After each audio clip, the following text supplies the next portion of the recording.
दोस्तों नमस्कार। मैं हिम्मत सेठ एक बार फिर आपके सामने उपस्थित हूँ एक नए विषय को लेकर। दोस्तों आज हम फिर एक विषय पर बात करेंगे, एक पुस्तक के ऊपर। ये पुस्तक मेरे मित्र सुभाष भट्ट ने लिखी है और इसका नाम है ऑपरेशन रेड लैंड।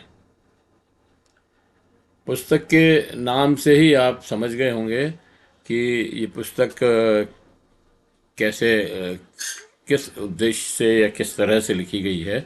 अ, ये सुभाष भट्ट ने लिखी है, जो झारखंड रांची में रहते हैं, लेकिन उनका जन्म जो है बिहार में हुआ था। और ये उस समय तो खैर बिहार ही था सारा। और ये जो है स्पेरो प्रकाशन ने छापी है, कोलकाता वालों ने। और नहीं, प्रकाशित की है। और नीलम प्रिंटर कोलकाता वालों ने इसको प्रकाशित की है, ए छप छप प्रिंटिंग की है इसकी। और 190 रुपये की ये पुस्तक है और लगभग 125 पेज, 130 पेज की ये पुस्तक है कुल मिलाकर के। तो ये तो इसका बाहरी आवरण हो गया। ये एक उपन्यास की तरह लिखी गई पुस्तक है और आज हम इसी के ऊपर बात करेंगे। ये इसका जो नाम है operation red land, red land का मतलब वाम, लाल भूमि तो क्या हो सकती है। लाल लाल भूमि तो जब जहाँ कोयला निकलता है वो, उसको कहते हैं लाल भूमि। लेकिन ये वामपंथी विचारधारा के लोग बसते हैं, या ये दरअसल एक जासूसी उपन्यास की तरह का उपन्यास है और इसमें नक्सलवाद की समस्या को उठाया गया है। समस्या समाधान इस लेकिन इस समय लेकिन इस पूरी पुस्तक को पढ़ने के बाद भी उस समस्या का समाधान नहीं होता है। हालांकि वो जो ऑपरेशन रेड लैंड है वो ख़त्म हो जाता है।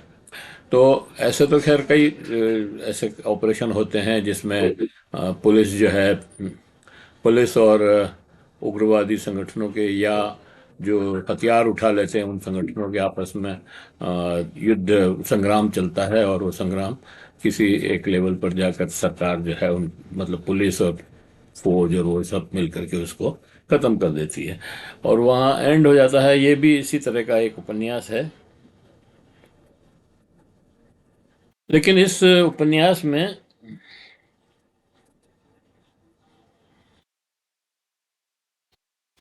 भारत में विकास व विनाश की कहानी बहुत लंबी है।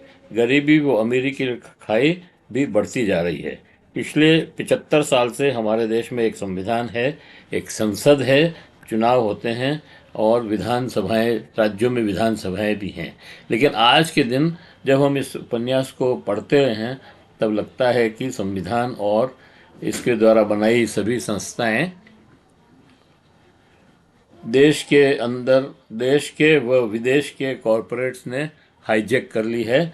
और ये केवल पूंजीपतियों के लिए और कॉरपोरेट्स के लिए ही काम कर रहा है, हमारा संविधान या सारा सिस्टम जो व्यवस्था है वो। और बहुत सारे लोग इसका विरोध कर रहे हैं, बहुत सारे धरना प्रदर्शन करते हैं, अपने स्तर से विरोध करते हैं। और कुछ लोग जो है हथियार भी उठा लेते हैं। जो हथियार उठा करके अपनी समस्या को हल करना चाहते हैं उसका एक विवरण इस लैंड, ऑपरेशन रेड लैंड में लिखा है। लेकिन ये संभव नहीं है। हथियार उठा लेने से समस्याएं हल हो जाएगी या गरीबी अमीरी ख़त्म हो जाएगी या बराबर गैर बराबरी ख़त्म हो जाएगी, ये संभव नहीं है। जिस तरह सरकारी हिंसा पुलिस और सेना सेना बंदूक से हल करना चाहती है, वो भी संभव नहीं है। इस समस्या को सरकार भी जो है हिंसा से ही ख़त्म करना चाहती है, वो भी कोई दूसरा रास्ता नहीं अपना रही है। तो इसलिए ये समस्या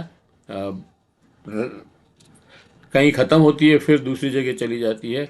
तो ये विचार जो है, उस विचार को जब तक आप नहीं बदलेंगे या बदलने में मदद नहीं करेंगे, तब तक ये समस्या हल नहीं होगी। चाहे आप पुलिस लगा लें, सेना लगा लें, तोप लगा लें, तो तम बंदूक लगा लें, कुछ भी लगा लें। ये इसमें नहीं है ये बात, लेकिन मैं ये बात कह रहा हूँ। सरकार को सरकार को मूल समस्या, गैर बराबरी, गरीबी, शिक्षा, रोजगार व स्वास्थ्य की समस्या को ज़्यादा बेहतर ढंग से प्राथमिकता के आधार पर हल करने का प्रयास करना चाहिए। जब तक ये गरीब लोगों की जो ये समस्या ये है, वो जब तक आप हल नहीं करोगे, तब तक ये इस तरह के संगठन उभरते रहेंगे। हथियार उठाने का जो मामला लोग करते रहेंगे, वो साहस भी, और हिंसा जो है देश में चलती रहेगी।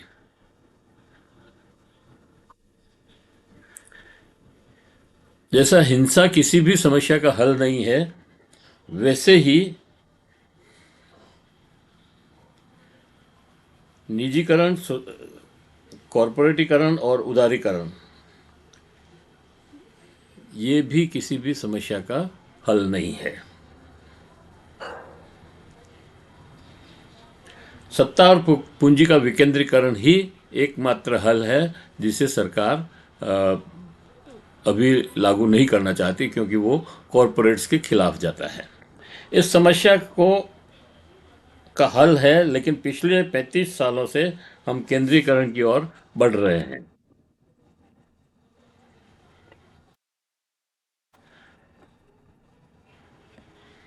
उल्टी दिशा में भागने से मंजिल तय नहीं तक नहीं पहुंचा जा सकता, वो ही इस किताब में भी लिखा है। उप उपन्यास रेड लैंड में इस समस्या को ध्यान में रखकर लिखा गया उपन्यास है, लेकिन वे भ्रमित हैं। पूरी कहानी के तीन चार मुख्य पात्र हैं। तीन दोस्त हैं, दिल्ली में साथ पढ़ते थे, कॉलेज में, और तीनों की पढ़ाई के बाद एक ही उद्देश्य था, जनता की सेवा करना। लेकिन तीनों के रास्ते और सोच बिल्कुल अलग अलग थी। एक उसमें से एक महिला है जो आईएएस बन जाती है, एक एसपी बन जाता है, और एक बंदा जो है वो सरकारी नौकरी नहीं करता है, एसपी आईएएस के एग्ज़ाम भी नहीं देता है। वो गांव में चला जाता है और गांव के लोगों को संगठित करके, और उसका ये सोच है कि मैं लोगों को संगठित करके वहाँ जो फैल रही गरीबी है, बेरोज़गारी है, उससे मैं उनको मुक्ति दिला दूँ, आज़ाद कर दूँ। और वो ऐसा शुरू करता भी है। वहाँ पे एक नदी को पार करने के लिए एक किश्ती, नाव में लोग जाते हैं, आते हैं। तो एक लड़का होता है जो इस तरह नाव में आता जाता है, मतलब नाव चलाता है। वो दूसरे की नाव, जमींदार की नाव होती है, किराए पे लेता है। लेकिन वो बीमार होने से 7 दिन तक वो नहीं जा पाता काम पे, लेकिन उसका भी पैसा जमींदार मांगता है। सारी स्टोरी यहाँ से शुरू होती है। और फिर वो उस जमींदार से उसको छुड़वा लेता है, और जमींदार को मार देते हैं, और वो वहाँ पर पैसा, मतलब वो किराया उसका नहीं देते हैं। फिर वो किश्तियाँ लोगों में बांट देते हैं। उनके जो पैसे, जेवर वेवर जो भी उन गिरवी रखे होते हैं, वो उस जमींदार से छुड़ा लेते हैं। कागजात सारे ले लेते हैं, जो ऋण के कागजात होते हैं उनको फाड़ देते हैं। इस तरह से वो सारी एक स्टोरी बनाई हुई है। अब होता ये है कि वो धीरे धीरे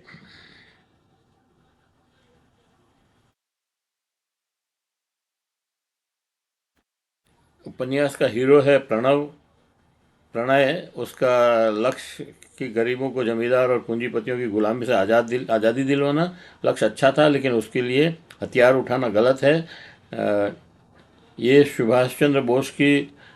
लेखक सुभाष चंद्र बोस की सशस्त्र क्रांति की प्रेरणा लेने की बात करता है, लेकिन वो यहाँ निराधार है। वो सशस्त्र क्रांति उन्होंने देश को आज़ाद कराने के लिए की, अपने लोगों को मारने के लिए नहीं की थी। अब इसमें तो आपस में ही लड़ने का है।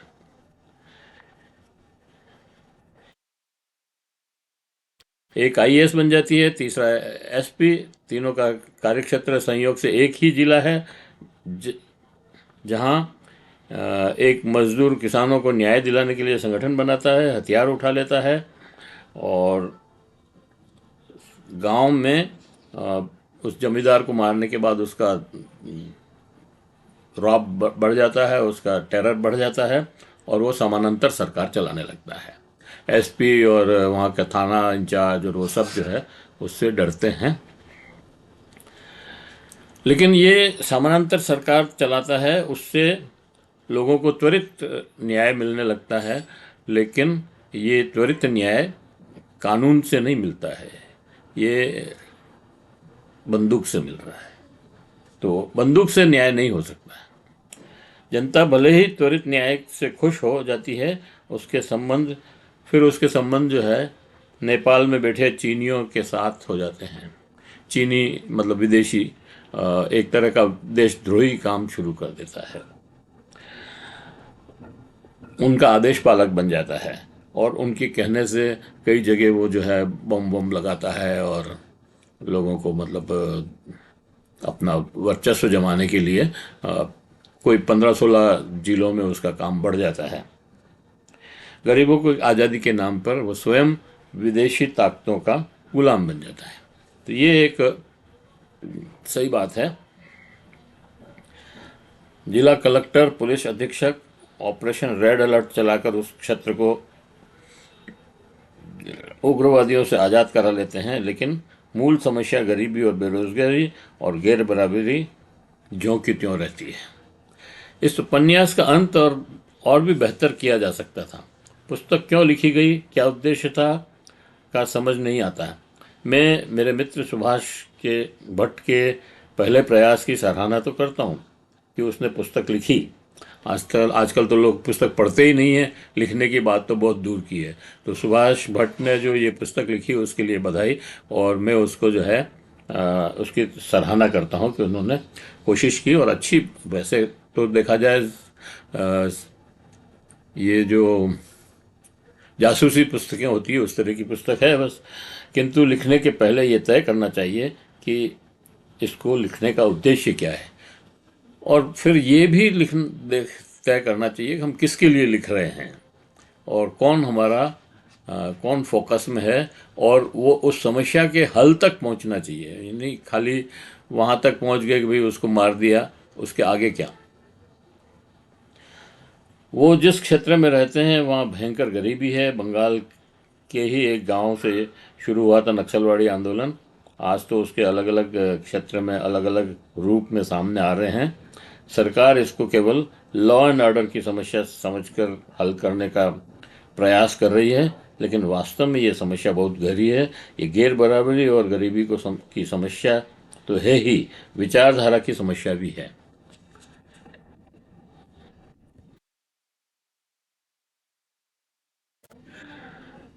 उसे संवाद से ही हल किया जा सकता है, सरकारी हिंसा से नहीं। पुलिस, फौज और तोप तलवार से यह समस्या हल नहीं होगी। थोड़े समय के लिए ये दब जाए, इस उपन्यास में सीधे सीधे ये बात नहीं कही गई है, लेकिन अंत में प्रणय का नेपाल भागना ये समझाता है कि यह युद्ध विराम है, अभी संग्राम और बाकी है। तो ये मेरी समझ है, ये पता नहीं उनका मतलब सुभाष भट्ट का इसमें क्या सोच था, मैं नहीं कह सकता। लेखक का पता नहीं क्या सोच है, मैं तो यही समझा हूँ। पुस्तक में स्पेलिंग मिस्टेक्स बहुत है, वर्तनियों की गलती बहुत है, बहुत गलतियाँ हैं, उन्हें देखनी चाहिए। वो बात अलग है कि मेरे भी पुस्तक में रह जाती है गलतियाँ। एक सलाह और, सुभाष तुम लिखना जारी रखो। इसके साथ बड़े बड़े लेखकों, नेताओं, समाज सुधारकों की जीवनियाँ पढ़ो।